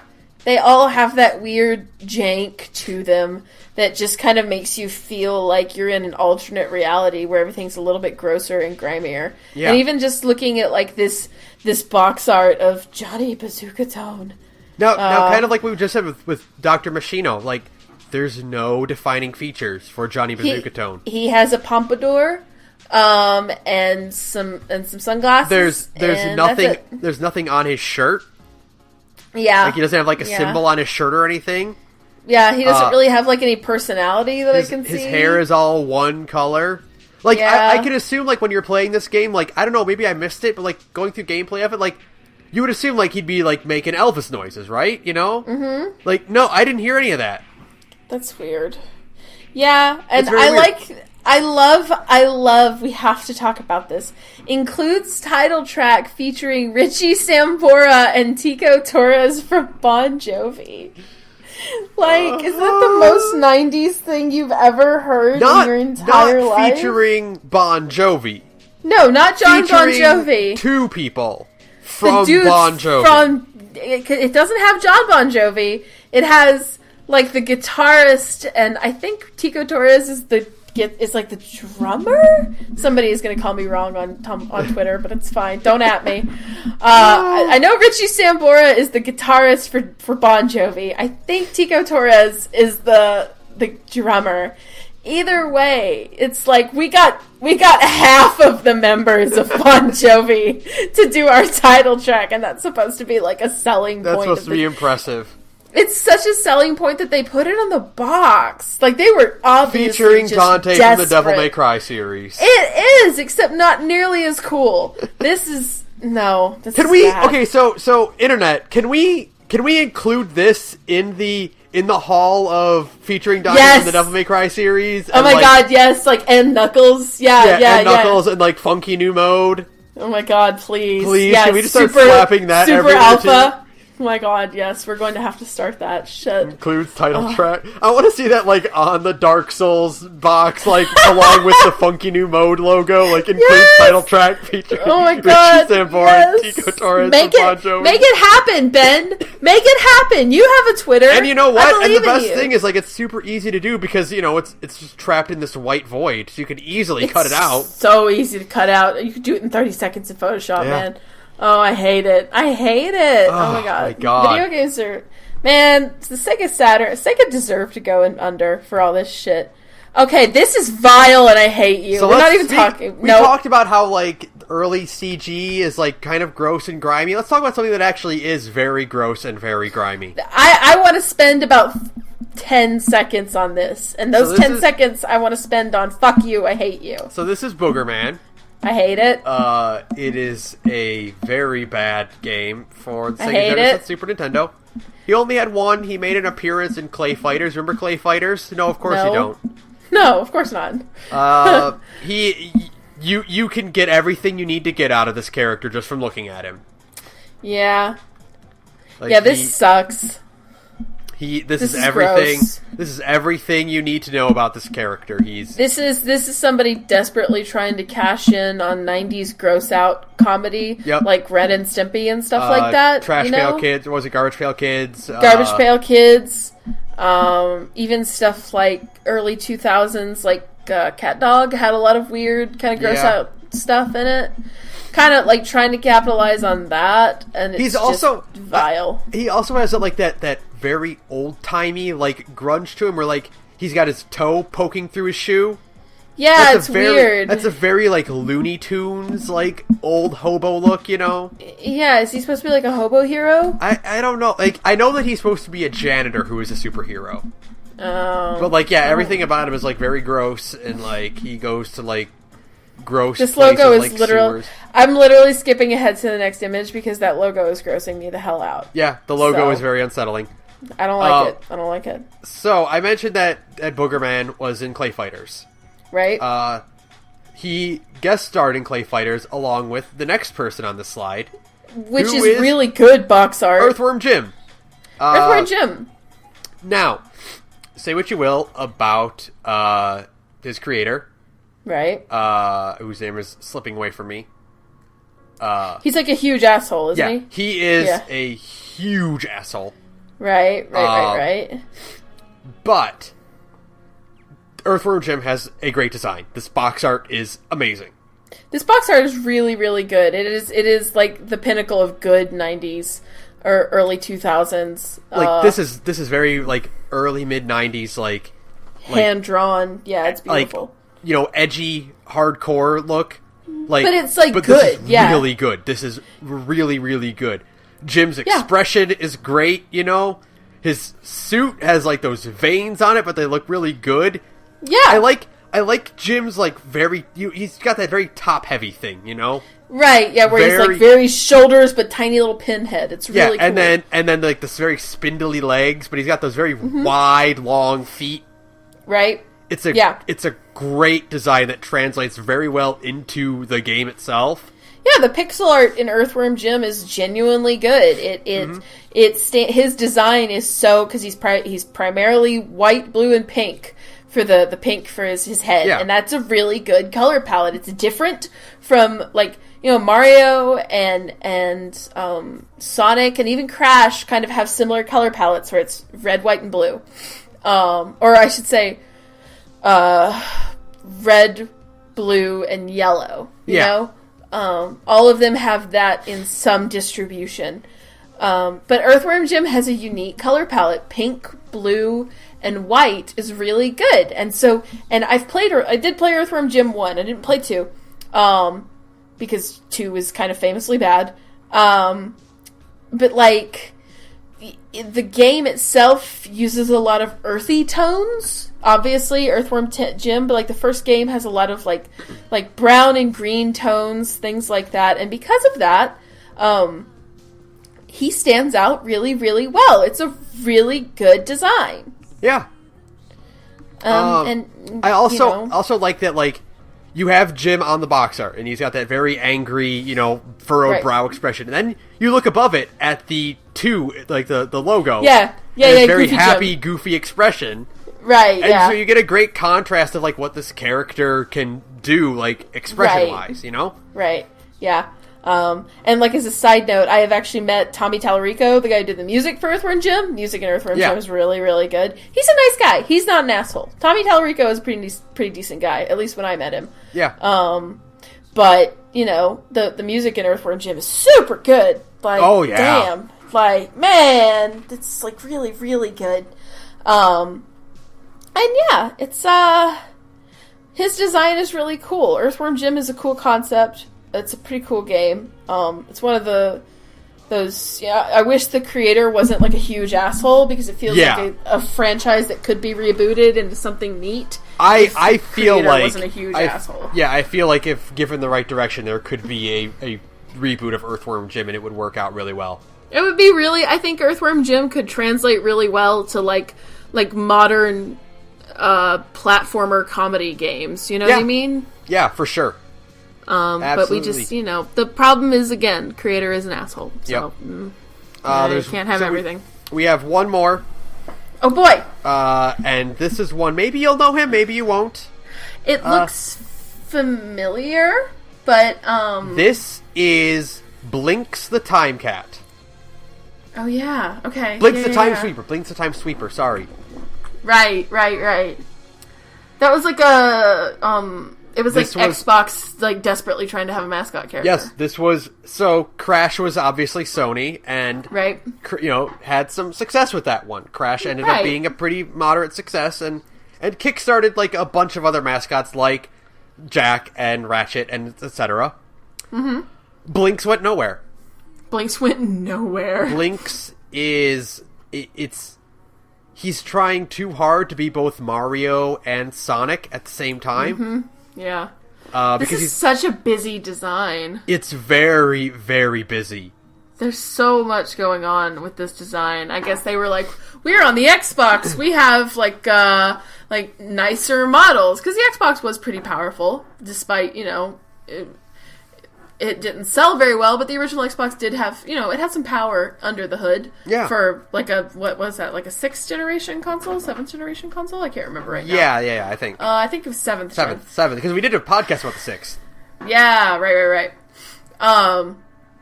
But so, like, it was a 7th gen console. There was a lot of, there's some fidelity you could work with, like, graphically. And, like, I guess they thought, hey, we can make this character design really ugly and really busy, and nobody will mind. So here's my problem with him. Mm-hmm. And looking at him, he does not look action oriented. He doesn't look like a hero. He looks like a villain character. He's got an expression that says, like, Sonic, like, action, like, adventure stuff. But his body type, his proportions, they don't reflect that. I don't see him jumping and doing, like, action acrobat poses. Yeah. You know? Yeah. Like even Mario has that like stoutness to him, but like Mario's always seen like doing something dynamic, you know, always jumping or whatever. This guy, I don't think he's getting off the ground that quickly. No, which is weird because he's a cat, and that's kind of our thing. But like, I don't know. Yeah, it's weird. Like I think part of it is the clunkiness of whatever his little time thing sweeper thingy is. I don't know. I don't know. It's time vacuum. Yeah, it's time vacuum. It does look like a vacuum cleaner, doesn't it? I think that's what it is because he's the time sweeper. So like he's cleaning up. I don't know. I didn't play this one. Yeah. I missed it. It's a bad design, especially because it has that 7th gen console generation, like the weird, ugly shininess in his model. It's everywhere. It's so aggressive. Look at how many reflections he has. Yeah, it's bad. Like on his clothes. Like what's on his shoes? Like his shoes are super shiny, and I don't know what he's like. Is that like a city? What's reflecting on his shoe? Hold on, we're gonna zoom in. We're gonna enhance. Zoom. Enhance. I still can't fucking tell. I think it's like a city or something. Those look like buildings. It looks like because like if you look at the time sweeper thingy, like where the clock is, there's like a building design to it. And he is like, it's like a reflection of himself. Like it's just way too detailed, you know? Yeah. Like, man, there's just, it's so busy and there's so much going on and the design itself is like way too shiny and they were just, they didn't quite, they were like, well, like he's like a platformer mascot, right? So he's got to be blue and he's got to have some red and some white in him. And then they were like, well, let's also put in some yellow and some green and some orange. Like there's so much information going on. He's got to be reflective and he's because we're on the Xbox and we can do fancy things like reflections. Can do reflections and like mirrors and all that and I don't know what they were trying to go for everything with this guy.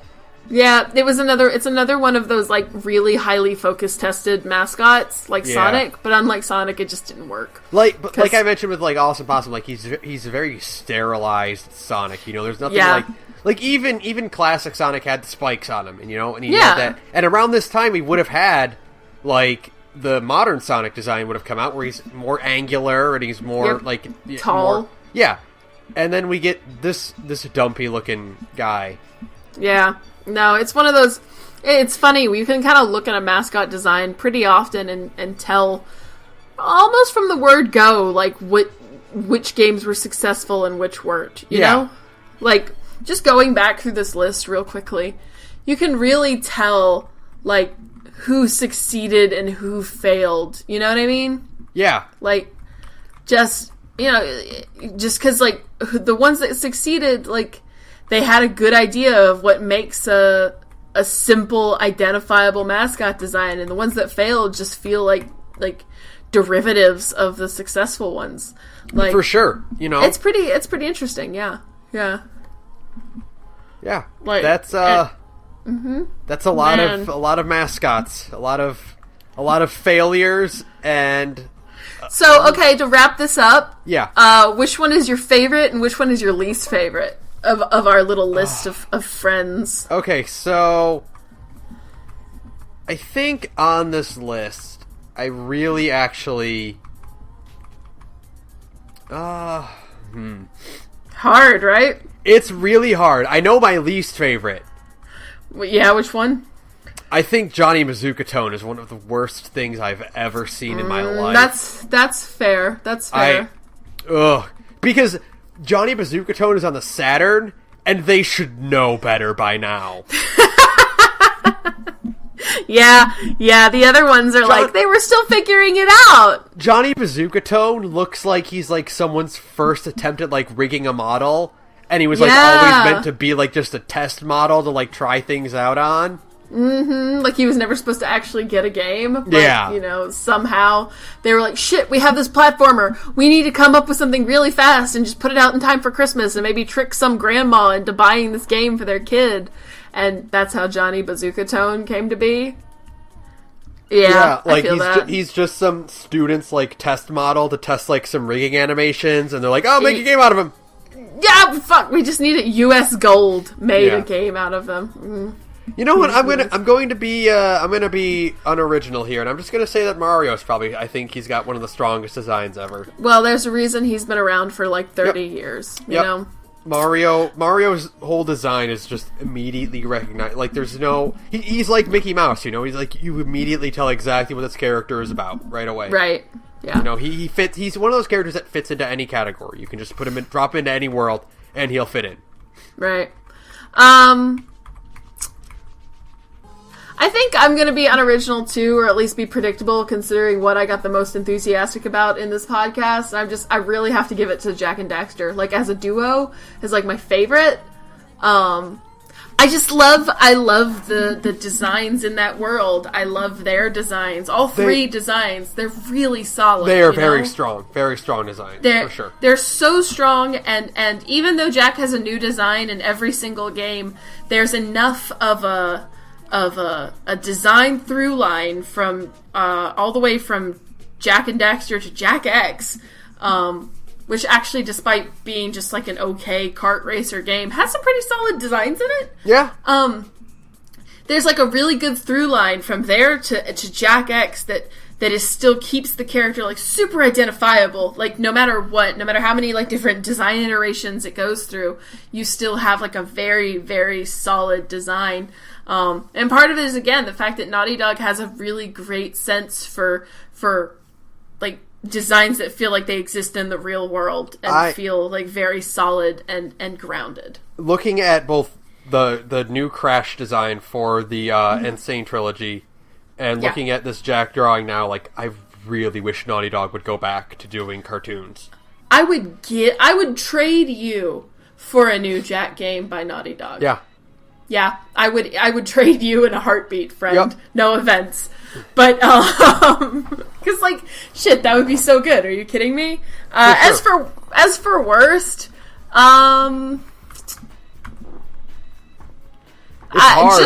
just as revolted as and it's not even the design. Maybe it's not Boogerman, because the design is so boring and generic, but that logo revolts me so much. I think I'm gonna have to say Johnny Bazooka Tone as well. Yeah. It's so bad. Just of like all of like every other one of these, at least other than Boogerman, and that's just because it's so like boring and generic, right? Right. Like every other one of these designs feels like an attempt to do maybe not to be original, but to at least put their own personal spin on a concept, you know? Like, it still feels like they made some kind of attempt. Even the busy ones like Blinks or Awesome Possum, you know? They still look like something. They still look like somebody tried at some point in the process. Johnny Bazooka Tone, like you said, looks like somebody's like college demo reel character, you know? Like, he looks like he came with the software. Yeah. And it's like, here's the guy that, you know, he's all modeled up, and all you can do is, like, if you have to test a skeleton rigging, like, here's the guy to do it on. Right, yeah. It's so bad. It's just so bad and so boring and so aggressively. It's like both boring and aggressively ugly at the same time, you know? I hate it. So that's 2 votes for Johnny Bazooka Tone, which truly makes it the worst design in this little slideshow you've put together, my friend. There's tons I've forgotten. I know. There's so many. Like, mascot characters are. Yeah, there's so many out there. And please, God, on Twitter, tell us more. Tell us. I mean, we briefly talked about the 6th generation polygon head guy. For the PlayStation 1 back when we did that episode, and he's super bad. I mean, there's just so many examples of just really, like, we didn't talk about, like, Tomba or, so many, like, weird, like... Hockey and Rocky, and... a lot of the Japanese mascots, like Bomberman and stuff like that. Yeah. Mostly because, like, those designs aren't so bad that they deserve commenting upon. They're just kind of like they exist, you know? Yeah. These are some, really bad I want you to send me all of the obscure animals that you could find. I want all of them. please. I could collect them. Just everybody desperately trying to make a Sonic. Yeah? Yeah. I want all of them. Every single one. Wow. God. Still. Man. Oh, video games. Oh, video games. These shitty mascots. I hate so many of them. All right, we gotta shut it down. We gotta shut it down. We gotta. We're done here. I'm still staring at this Johnny Bazooka Tone image. I'm like, I hate it. So ugly. All right. So you can follow us on Twitter at the Gorge Podcast, that's where you can send us all of them, all your mascots, or you can email us at thegorgepodcast@gmail.com. Sarah's going to tell you about our other podcast, which doesn't have any mascots in it. Not that I'm aware of. I guess maybe, like, Ian Othar is, like, our mascot because he's just so, like, extra. I don't know. I'm going to tell him I told you that. Anyways, hey, I'm in another podcast. It's called Big Gay Nerds. It's an LGBT live play RPG podcast where me and a bunch of cool friends sit around and we test out different systems of tabletop games, and we have a lot of fun doing it. You should come check us out. We're on SoundCloud at Big Gay Nerds. We're on Twitter at Big Gay Nerds. Yeah, thanks. All right, and so that'll do it for us. Well, this one's easy. Man, fuck Johnny Bazooka Tone. No, fuck the Booger Man logo, because it really is like it has like I've had like 3 drinks in the course of this podcast, and I feel like nauseous now that I think about it. So fuck that, and fuck you for making me look at it. So yeah, good night, everyone. Good night, everyone.